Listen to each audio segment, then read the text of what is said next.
Haleluya. Haleluya. Puji Tuhan.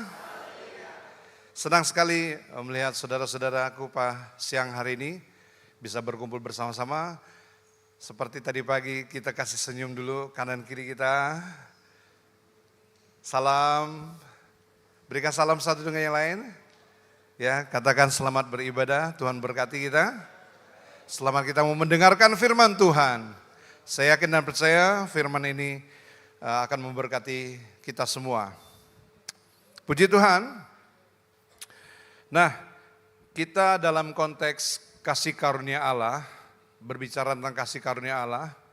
Nah, ini di minggu terakhir saya pernah menyampaikan tentang kasih karunia Allah pada minggu yang pertama kalau nggak salah. Dan ini yang kedua, saya akan menutup khotbah ini dengan judul kehilangan anugerah.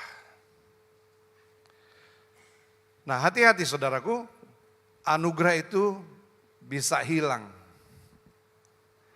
Tadi pagi sudah dijelaskan bahwa efek dampak ruang lingkup keselamatan itu atau kita bisa melihatnya keselamatan itu dari sudut pandang 3 aspek. Ya, masa lalu kita sudah diselamatkan, ya. Masa sekarang ini kita sedang berada dalam proses pengudusan, ya.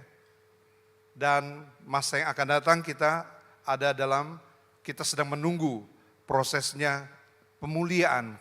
Ya, pemulihan di mana kita akan dimuliakan bersama-sama dengan Kristus, serupa dengan Kristus. Nah, sekarang ini kita ada dalam proses, saudaraku. Nah, di proses inilah ya kita sangat berhati-hati sekali. Sebab begitu liciknya iblis, dia berusaha untuk merampas anugerah yang kita sudah terima. Ya, dia berusaha mengambilnya. Dia berusaha untuk kita menjauhkan diri, meninggalkan anugerah itu. Nah, mari kita baca di Ibrani pasal yang ke-12 ayat yang ke-15.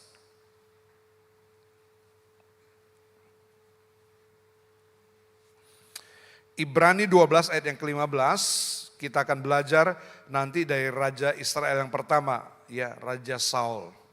Ibrani 12 ayat yang ke-15 kita baca bersama-sama. Jagalah supaya jangan ada seorang pun menjauhkan diri dari kasih karunia Allah, agar jangan tumbuh akar yang pahit yang menimbulkan kerusuhan dan mencemarkan banyak orang. Hati-hati bahwa bukan kasih karunia yang meninggalkan kita, bukan anugerah yang meninggalkan kita. Ya, Kristus dengan anugerahnya dia tidak pernah sedetik pun tinggalkan kita. Dari ayat ini kita mengerti bahwa kitalah yang bisa meninggalkan kasih karunia itu. Kita bisa menjauhkan diri, lama-lama meninggalkan, dan itu sebabnya kita kehilangan kasih karunia itu. Ya, dikatakan di sini. Nah, jagalah. Ya, kita sungguh-sungguh kata jagalah ini memiliki arti yang dimana kita harus waspada dengan sungguh-sungguh menjaga kasih karunia Allah itu dalam hati kita.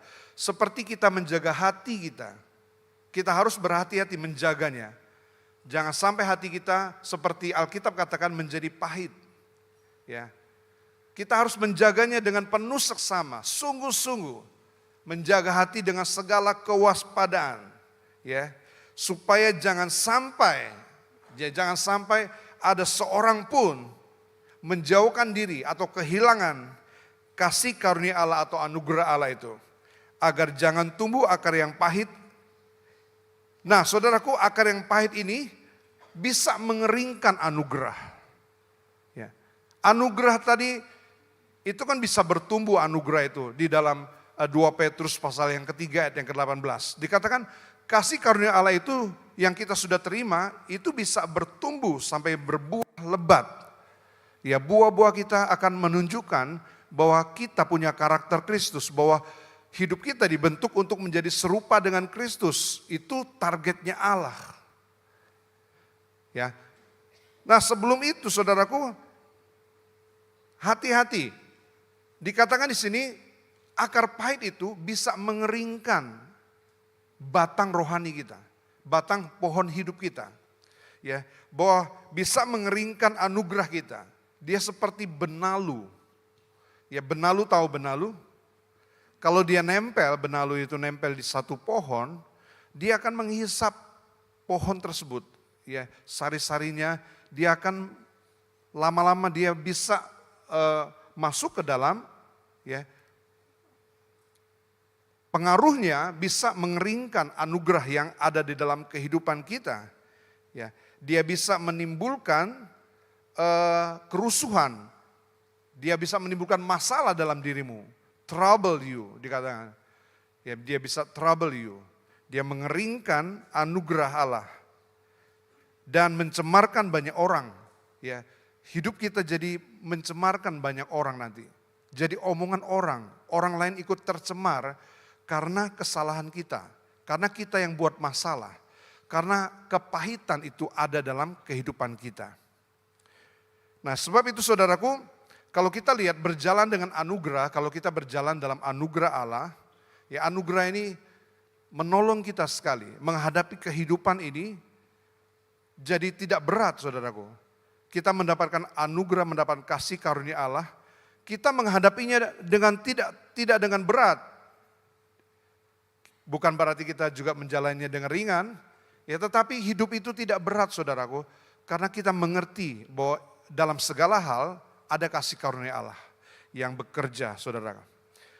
Nah saudaraku, Tuhan dapat mengizinkan proses yang menyakitkan sebagai satu anugerah.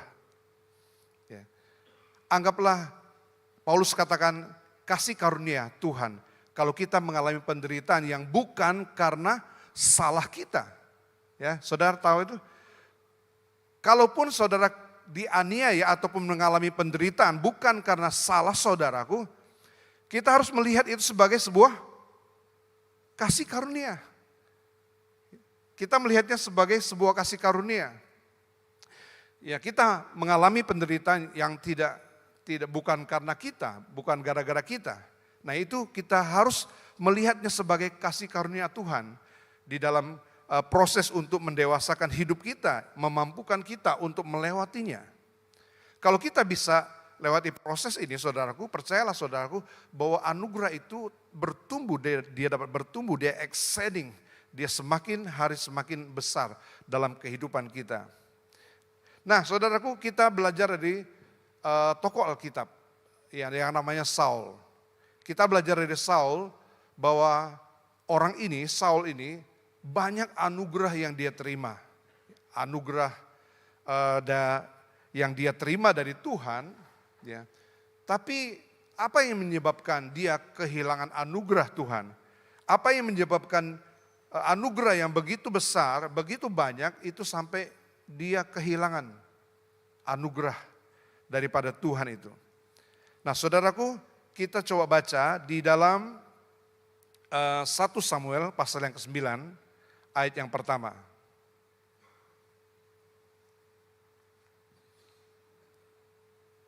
Mari kita lihat ayat ini ya, 1 Samuel 9 ayat yang pertama. Ada seorang dari daerah Benyamin namanya Kis bin Abiel bin Zeror bin Bekorat bin Afiyah. Seorang suku Benyamin, seorang yang berada. Nah inilah Saul.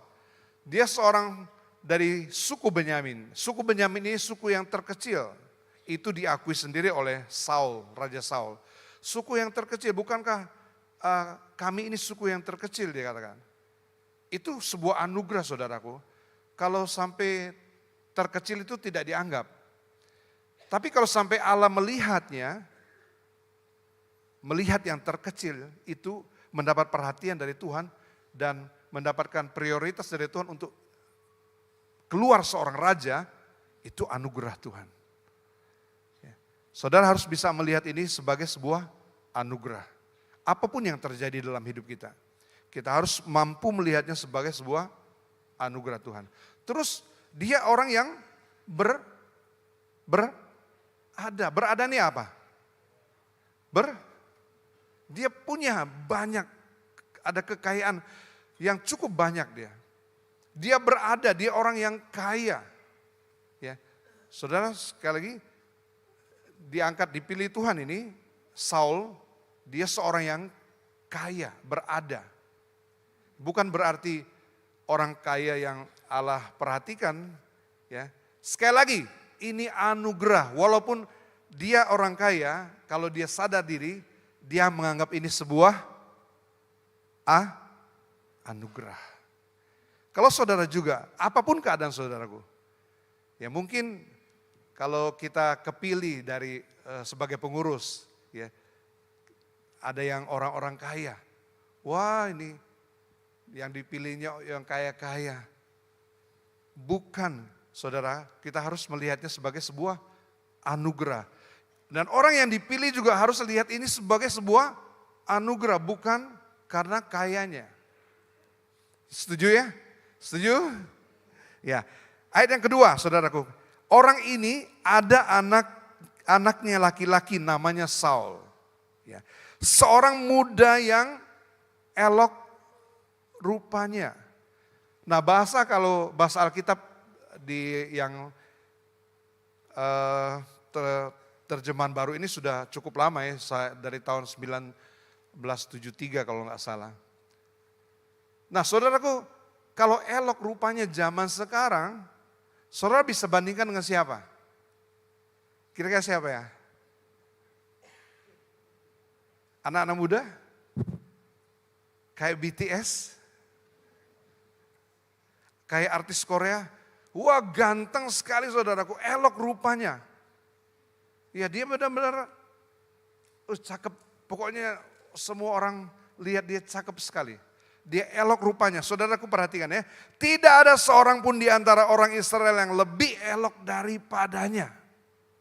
Gantengnya kebangetan. Ya, gantengnya kelewatan ini. Kalau kemarin saya lihat ada ya yang di TikTok. Mbak katanya, kesini sedikit mbak, kesini sedikit. Kenapa?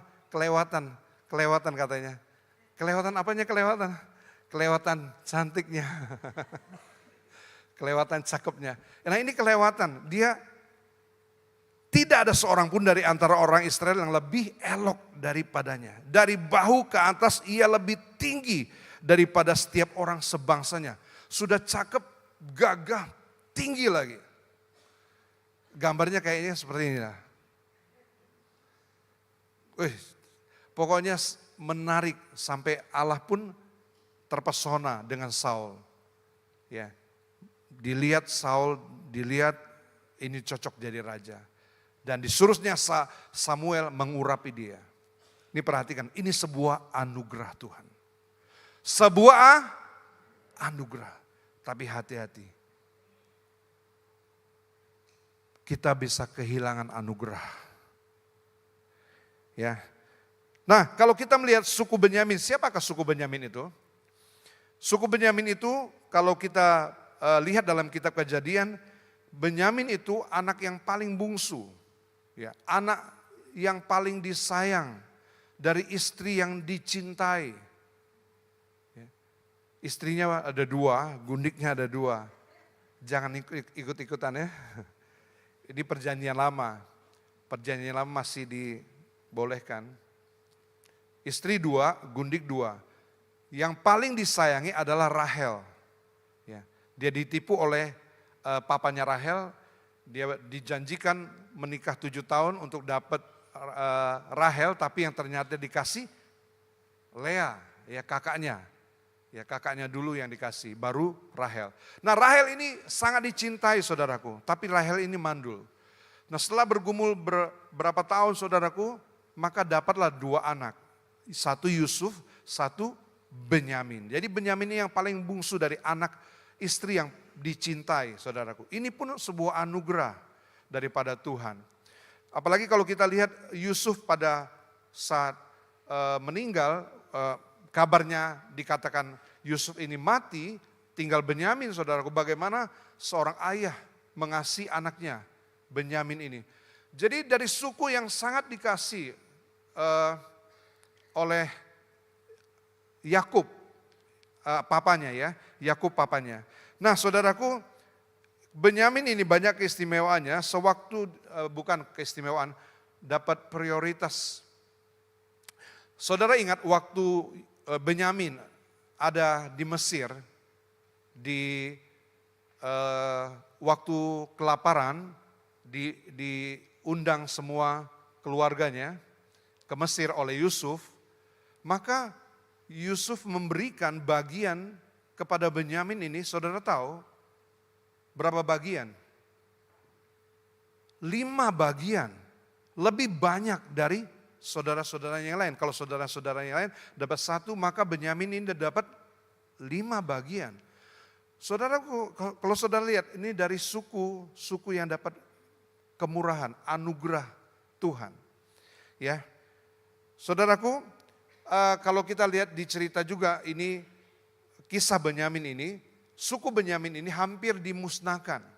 Kalau baca di ke Hakim-Hakim pasal 19 sampai pasal 21, di sana hampir dimusnahkan. Kalau kita, memang itu providensia Allah ya, itu haknya Allah, itu pemeliharaannya Tuhan bagi suku Israel. Hampir saja suku ini hilang.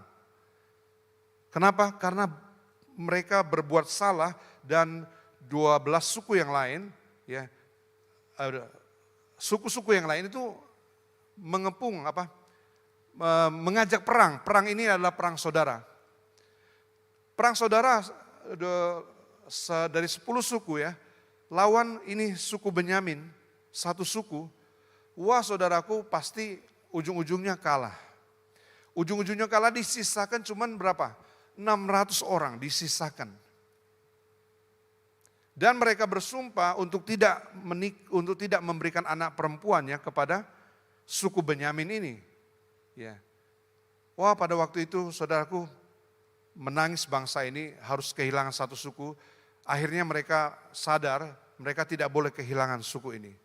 Maka 600 orang ini diberikan seorang perempuan untuk maksudnya masing-masing pasangan untuk bisa meneruskan keturunan mereka. Nah, suku ini sudah, sekali lagi, dia mendapat anugerah begitu besar. Ya. Terus lagi, kalau kita lihat, nah dari suku ini, saudaraku, dari suku yang kecil ini, yang hampir dimusnahkan ini, wah kemurahan Tuhan, keluarlah seorang raja. Yang itulah yang kita pelajari hari ini, Raja Saul. Raja Saul ini sungguh banyak anugerah yang dia dapatkan ya. Poinnya adalah anugerah Tuhan itu diberikan kepada Saul. Saul menerima anugerah demi anugerah, anugerahnya begitu besar. Ya. Bukankah kita juga mengidamkan anugerah seperti ini, saudara? Ganteng, tinggi, kaya.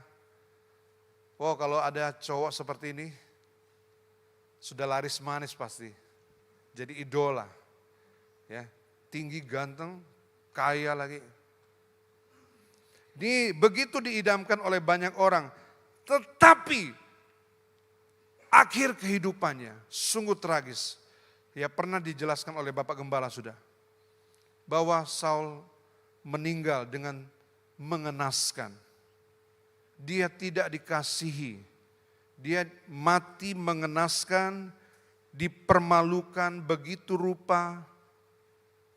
Dia hilang perkenanan Tuhan, dia kehilangan perkenanan daripada Tuhan.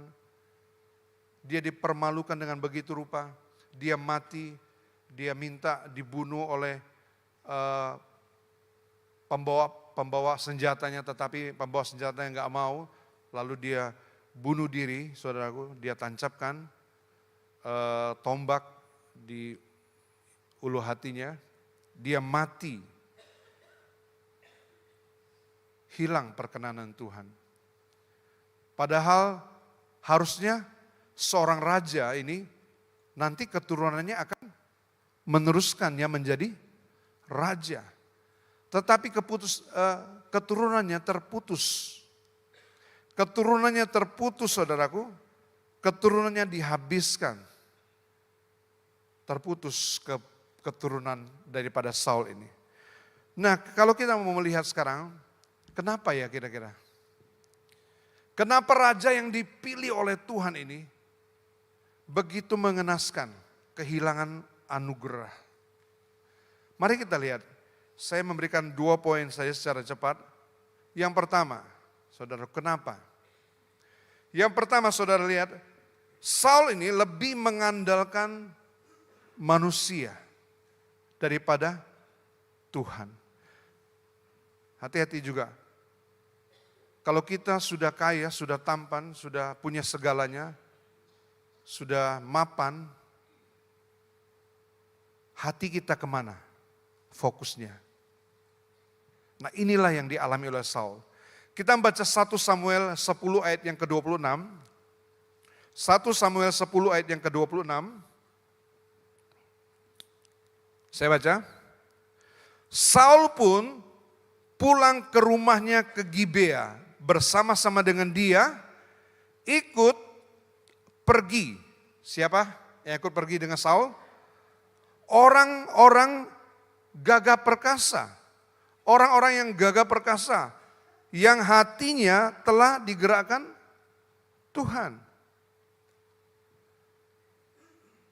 Ini apa artinya? Ada orang-orang yang gagah perkasa yang mengikuti Saul, dan orang-orang perkasa ini digerakkan hatinya oleh Tuhan. Saudaraku, setelah Saul diangkat oleh Tuhan, perkenanan Tuhan ini pertama atas diri Saul. Tiba-tiba ada orang yang perkasa, ada orang-orang yang kuat mendedikasikan dirinya menyupport Saul. Ya, ini orang-orang yang punya kekuatan di bidangnya masing-masing. Ya, mereka bukan hanya punya kekuatan, saudaraku. Mereka ini punya harta, punya kemampuan, ya, punya kekuatan di bidang masing-masing. Apa yang dibutuhkan oleh Saul disupport oleh orang-orang ini. Ya. Harusnya Saul tahu orang-orang ini digerakkan oleh Tuhan. Dia harus sadar, saudaraku. Tetapi dia tidak sadar. Kita akan melihat nanti ayat-ayatnya bahwa dia itu lebih condong hatinya kepada orang-orang ini daripada kepada Tuhan. Ya. Tuhan yang mengirim mereka kepada Saul. Nah, bersama-sama dengan anugerah Tuhan, dia akan membawa orang-orang untuk mendukung kita. Kalau kita dapat anugerah Tuhan, ada kemudahan. Kemudahan yang kita peroleh. Ada orang-orang yang kita tidak sangka-sangka mendukung kita, mensupport kita. Ada orang yang kita tidak sangka-sangka ya, menawarkan diri untuk kerjasama dengan kita. Seperti anugerah itu datang juga perkenanan Tuhan, datang juga orang-orang seperti itu mendukung kita, memberikan support kepada kita. Tetapi ini Saul condong kepada orang-orang perkasa ini. Kita baca ayatnya. 1 Samuel 14 ayat yang ke-52. 1 Samuel 14 ayat yang ke-52. Begini firman Tuhan saya baca. Hebat peperangan melawan orang Filistin selama zaman Saul. Ya, dan semua pahlawan dan orang-orang yang gagah perkasa yang dilihat Saul, saudara baca apa? Saudara baca apa? Dikumpulkan oleh Saul.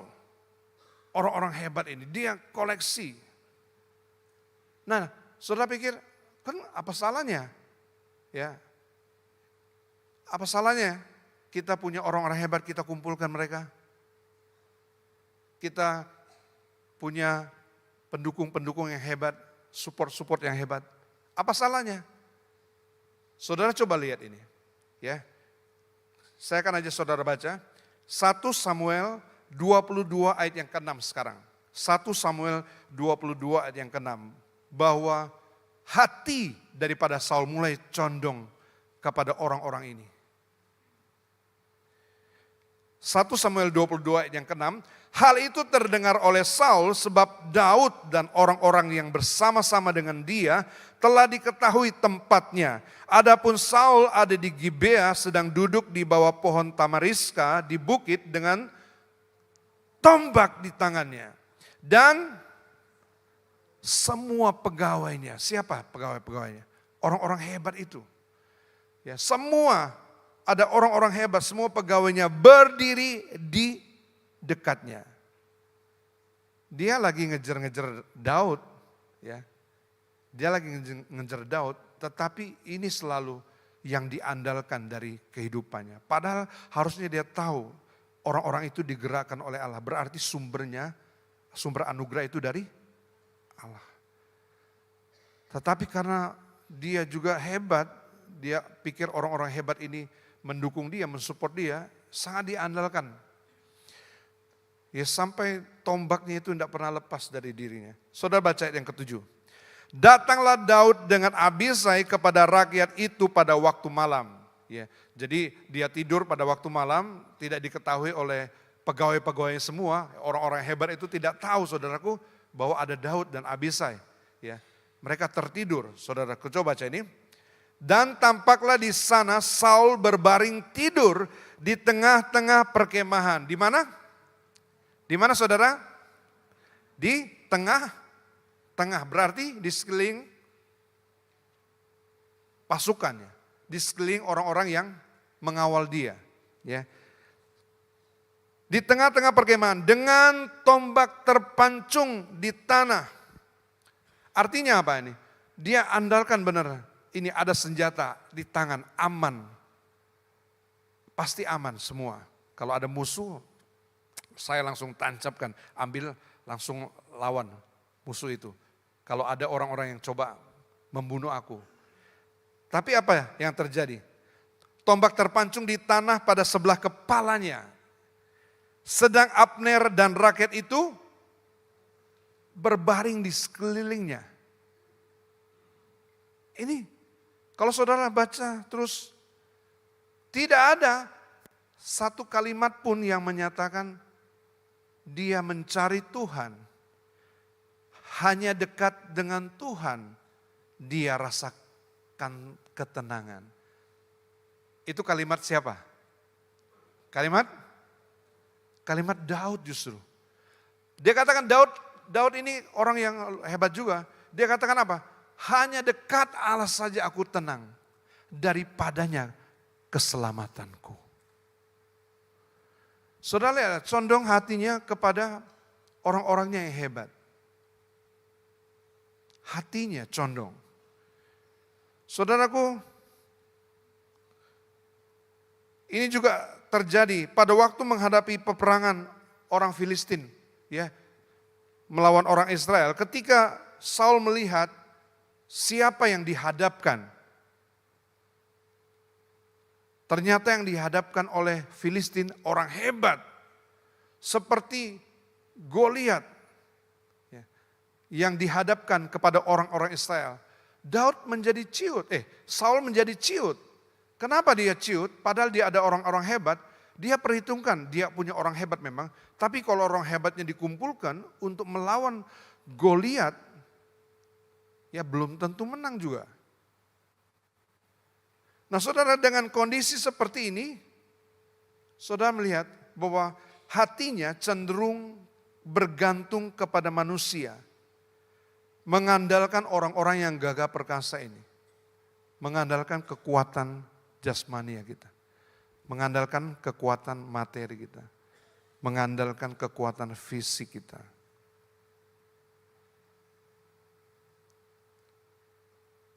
Salah enggak ini? Sebenarnya enggak salah kalau hatinya tidak condong kepada perkara-perkara duniawi. Tapi hatinya keburu condong, saudaraku. Maka, kesalahan demi kesalahan terus diperbuat oleh Saul ini. Banyak hal yang dia perbuat, saudaraku, sehingga akhirnya ia sampai mengambil alih fungsi Nabi Samuel. Ya, Samuel datang, harusnya Nabi Samuel katakan, tunggu 7 hari ya sampai aku datang kepadamu. Dia tidak sabar, sudah 7 hari rakyat yang mengikuti dia tercerai-berai. Nah, kalau kita pikir dengan logika kita, ya ini pikiran yang cemerlang, buktinya yang ditunggu-tunggu nggak datang, Nabi Samuel. Yang ditunggu nggak datang, jadi dia bertindak sendiri, padahal itu bagiannya Samuel. Nah saudaraku, salahnya dia mengambil alih fungsi Samuel. Ya, 1 Samuel 13 ayat 10 dikatakan, baru saja ia habis mempersembahkan korban bakaran, maka tampaklah Samuel datang. Harusnya dia taat di sini. Tapi karena rakyat meninggalkan dia takut, dia khawatir ditinggalkan oleh rakyat. Dia tidak takut justru kalau ditinggalkan oleh Tuhan. Tidak salah kalau Yeremia 17 ayat yang kelima dan ketujuh berkata begini. Ayat yang kelima, terkutuklah orang yang mengandalkan manusia. Ya, terkutuklah orang yang mengandalkan manusia, mengandalkan kekuatannya sendiri. Dan hatinya menjauh dari Tuhan. Ayat yang kelima, ayat yang ketujuh, diberkatilah orang yang mengandalkan Tuhan, yang menaruh harapannya. Diberkatilah orang yang mengandalkan Tuhan, yang menaruh harapannya kepada Tuhan. Memang Tuhan gak lihat, tetapi iman kita bekerja. Itu yang menyambungkan diri kita dengan Tuhan, yang tidak kita lihat. Bagaimana saudaraku? Apa yang saudara andalkan dalam kehidupan ini? Saudara lihat, hati-hati kita bisa kehilangan anugerah. Pada waktu kesukaran datang mungkin kita akan menukar anugerah Kristus itu dengan sayang diri, dengan nyawa kita. Nah yang kedua, cepat saja saya. Yang kedua, karena apa? Yang pertama tadi karena dia mencondongkan dirinya kepada kekuatan orang-orang yang gagah perkasa. Nah yang kedua, Saul tidak menjaga hatinya. Dia tidak jaga hati, kalau kita baca di Samuel 18 ayat yang ke-6, ini penyebabnya saudaraku. Sederhana penyebabnya. Lalu bangkitlah amarah Saul. Bangkitlah amarah Saul dengan sangat, dan perkataan itu menyebalkan hatinya sebab pikirnya kepada Daud diperhitungkan mereka berlaksa-laksa, tetapi kepadaku diperhitungkan hanya beribu-ribu. Akhir-akhirnya jabatan raja pun itu jatuh kepadanya. Ini Daud iri ya, kalau kita baca ayat 9, sejak hari itu maka Saul selalu mendengki. Dia iri kepada Daud. Daud mengalahkan berlaksa-laksa. Nyanyian orang-orang setelah Daud pulang menang dalam peperangan. Nyanyi sepanjang jalan, orang menyanyi. Waduh, dia kesel dengar nyanyian ini. Ya, masa aku beribu-ribu dibandingkan dengan Daud yang berlaksa-laksa berpuluhan ribu. Nah saudaraku, kita baca ayat yang ke-10 sekarang. Ayat yang ke-10, ini akibatnya. Keesokan harinya, apa baca? Baca apa? Roh jahat yang daripada Allah itu berkuasa atas Saul. Ini seringkali disalah tafsirkan bahwa roh jahat ini dari Allah. Bukan, roh jahat ini sudah ada dan itu diizinkan oleh Allah. Merasuki Saul, ya. Keesokan harinya roh jahat daripada Allah itu berkuasa atas Saul, sehingga ia kerasukan di tengah-tengah rumah. Wow, sedang Daud main kecapi seperti sehari-hari, adapun Saul ada tombak di tangannya. Hati-hati saudaraku, kalau saudara banyak-banyak dengki, ada yang lagi dengki? Dengkinya parah banget. Ditambah dengan marah yang sangat, tambah iri. Hati-hati, besoknya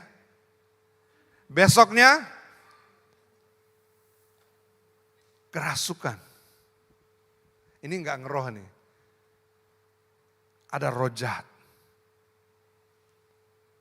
Kalau Maria Magdalena 1 roh jahat, 7 roh jahat. Saya nggak bisa bayangkan 1 roh jahat aja seperti Saul ya. Kalau 7 apalagi 7 roh jahat. Keadaannya lebih buruk lagi. Nah saudaraku, ini bicara tentang akar pahit. Dengki ini, akar pahit yang tidak kita bereskan itu membuka celah untuk iblis masuk ke sana. Dia akan mengeringkan anugerah yang sudah kita terima. Mengeringkan anugerah yang kita sudah terima. Ada satu kata yang bagus sekali. Kalau kita balas tangan kita yang berdarah. Mungkin kita punya resource, punya bekal untuk bisa membalas kekuatan. Dan orang itu memang terbalaskan, memang bisa dibalas saudaraku. Kalau kita membalas tangan kita berdarah. Tangan yang berdarah itu tidak bisa dipakai oleh Tuhan. Tidak bisa. Saudara pilih. Tangan yang berlumuran darah tidak bisa dipakai Tuhan, tidak diizinkan Tuhan untuk membangun gerejanya, untuk membangun jemaatnya.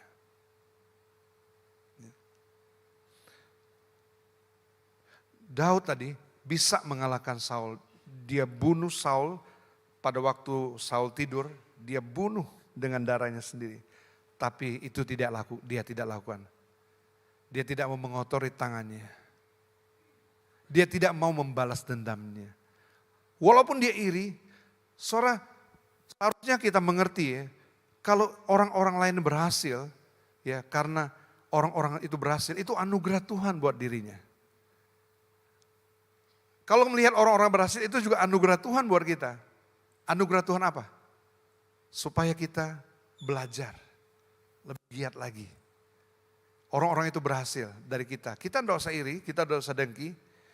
Nah Tuhan sendiri berurusan dengan diri Saul. Daud lepaskan pengampunan, Tuhan yang turun tangan sendiri. Itu sebabnya saudaraku menjaga hati itu penting sekali. Jaga hatimu supaya kita tidak tercemar oleh dengki, oleh kepahitan, dan itu bisa mengeringkan anugerah. Anugerah itu bisa jadi, akar pahit itu bisa jadi benalu. Benalu dalam diri kita. Ya, itu akan mengeringkan kehidupan kita. Seharusnya inilah yang kita kerjakan, kita harusnya jadi alatnya Tuhan. Kita sudah terima anugerah yang besar itu, kita sudah terima. Harusnya kita salurkan lagi anugerah itu kepada yang lain.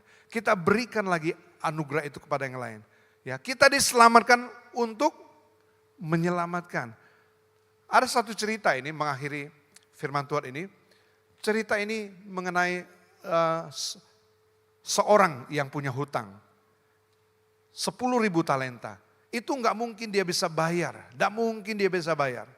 Dia katakan kepada tuan itu yang menagih hutangnya, kalau nggak bayar hari ini, dia suruh pengawal-pengawal sita anak-anaknya, sita istrinya, dirimu juga disita, dimasukkan ke penjara. Lalu dia minta belas kasihan, Tuhan, sabarlah Tuhan, aku akan melunaskan hutangku katanya. Padahal dia tidak akan pernah bisa membalas. Lalu raja itu belas kasihan, mengampuni dia. Ya, mengampuni. Sudah, aku mengampuni hutangmu, tidak usah bayar hutangmu. Nah, dia sudah diampuni. Dia keluar saudaraku, dia ketemu orang yang berhutang dengan dirinya. Ya, dikatakan cuman berapa? Berapa dinar? 100 dinar mungkin. 100 dinar dengan 1.000 talenta itu tidak ada bandingannya, tidak sebanding benar. Tetapi orang yang berhutang dengan dirinya, dengan orang yang dibebaskan oleh raja itu tadi, dia katakan apa? Kamu tidak bayar, ya, aku masukkan kamu ke penjara. Wah saudaraku, teman-temannya tahu, teman-temannya ngelapor kepada raja itu. Raja itu bilang sama orang yang sudah dibebaskan tadi, kamu sudah aku ampuni. sudah aku bebaskan dari hutangmu. Seharusnya lah kamu juga mengampuni orang itu. Ya, hutang orang itu kecil, hutangmu lebih besar. Dan bahkan sangat besar, enggak terbayar. Harusnya kamu mengampuni juga. Itulah yang Tuhan lakukan kepada kita. Kita berhutang kepada Tuhan, anugerah itu sudah diberikan. Hati-hati anugerah itu bisa hilang. Anugerah itu bisa jadi kering.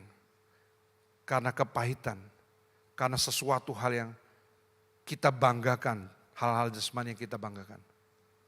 Itu bisa mengeringkan anugerah.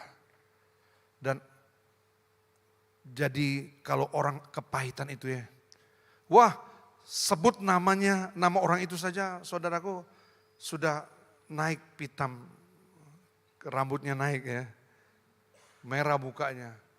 Gak suka benar-benar nama orang itu disebut, apalagi berkaitan dengan dirinya. Nah itulah ya orang-orang yang punya kedengkian. Dia tidak jaga hati, dia kehilangan anugerah. Ya. Estafetkan anugerah keselamatan itu, diselamatkan untuk menyelamatkan yang lain. Jangan pernah kemurahan itu berhenti di dalam dirimu. Jangan pernah berhenti. Teruskan lagi anugerah itu. Kalau anugerah itu mau bertumbuh, teruskan lagi. Ya, anugerah itu pasti bertumbuh. Terus saudara sebarkan, makin bertumbuh. Terus yang terakhir, jangan pernah kemurahan itu, anugerah itu berhenti dalam dirimu. Kita sudah terima kemurahan dari Tuhan, murah hatilah kepada yang lain. Nah yang terakhir, kasih lihat dulu ya. Nah sadarlah, benalu kesombongan diri kita, kepahitan hati kita, itu seperti benalu. Benalu itu tidak terlihat di permukaan, benar kan? Benalu itu tidak terlihat di permukaan, tapi diam-diam dia menggerogoti batang pohon hidupmu. Dan apa yang terjadi? Sampai satu hari bunyi apa itu? Bunyi apa? Krak, itu bunyi apa? Pohon tumbang. Ya. Krak. Anda akan roboh tanpa tanda peringatan. Kiranya diri kita sadar, kasih karunia Allah itu sudah Allah berikan dalam hidup kita. Tapi hati-hati, kita bisa kehilangan anugerah kasih karunia Tuhan itu.